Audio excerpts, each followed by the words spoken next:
In 2026, Volvo barely touched the outside. The only real change sits inside this XC60. The center screen grew to 11.2 inches, and behind it sits a new Qualcomm processor. That is the headline update here. Volvo claims it runs more than twice as fast as before, which tells you what owners had been reporting.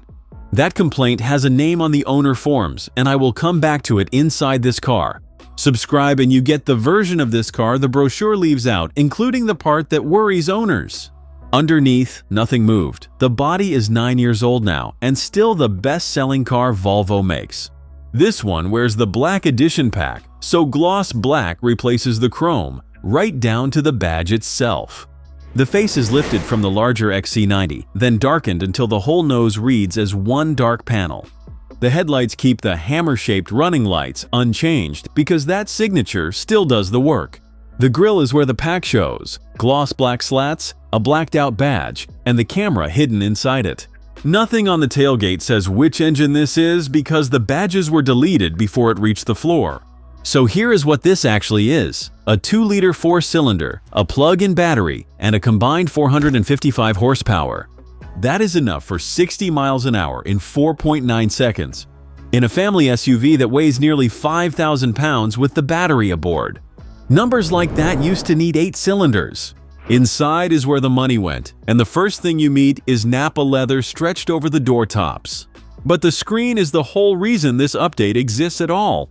11.2 inches portrait, freestanding, with 21% more pixels packed into the same piece of glass. Volvo also kept a physical volume roller down on the console, which sounds trivial until the screen stops answering.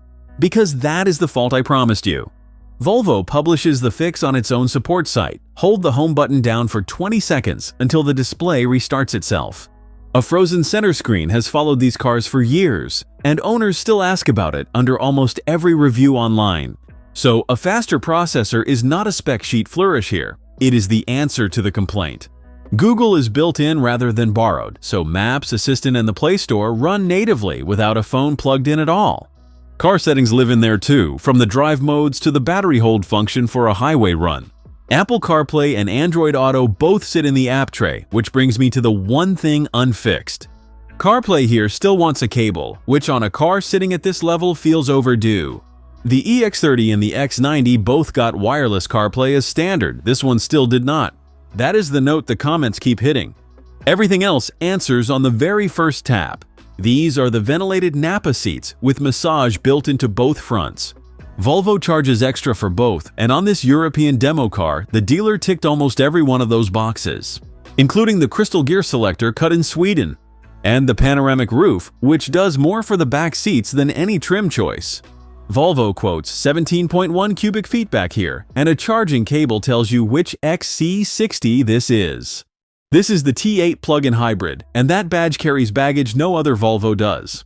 18.8 kilowatt-hours of battery underneath. 35 electric miles on the EPA cycle. A Mercedes GLC 350e carries a bigger pack and quotes 54 miles. So the German goes 19 miles further between plugs, and that is the gap worth knowing before you sign.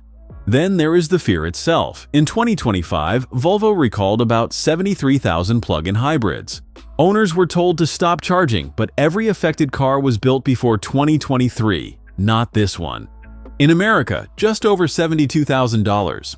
This is the nightly commuter's Volvo if you can charge at home. The Mercedes GLC review is next.